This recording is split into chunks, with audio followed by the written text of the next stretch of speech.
भारतीय किसान संघ अध्यक्ष। आज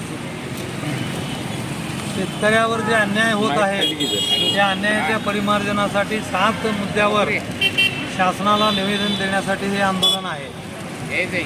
मुख्य मागणी म्हणजे त्यात कर्जमाफीच्या धोरणामध्ये विसंगती आहे आणि FRP प्रमाणे कुठल्याही कारखान्याने अद्यापपर्यंत बिल दिलेलं नाही आणि MSP आणि खत लिंकिंग MSP प्रमाणे खरेदी होत नाही।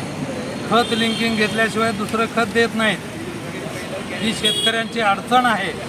या अडचणीतून शेतकऱ्यांना मुक्त करण्यासाठी शासनाने योग्य तो मार्ग काढावा आणि ह्याच्याशिवाय पण 2025मध्ये जे नुकसान भरपाई झाली महापूर आणि अतिवृष्टीमुळं त्या लोकांच्या अजूनही काही पैसे द्यायचे शिल्लक आहेत ते शासनाने त्वरित द्यावेत आणि जे FRP प्रमाणे बिल कारखाने दिले नाहीत त्यांचे पुढच्या वर्षी परवाने रद्द करावे आणि खत कारखान्याचे खत विक्रेत्यांचे देखील परवाने रद्द करावे। पुरवठा केला जातो त्यामध्ये रात्री शेतकऱ्यांना त्रास होतो आणि पूर्ण रात्रमध्ये सोडून गेल्यानंतर विंचू काटे हिंस्र प्राणी याला तोंड द्यावं लागतं। त्यासाठी त्याची व्यवस्था करावी आणि नाशवंत पिकासाठी शासनाने अनुदान द्यावं। फळभाज्या पालेभाज्या आणि कांद्यासाठी एक क्विंटल 4000 रुपये दराने शासनाने खरेदी करावी ही आमची प्रमुख मागणी आहे।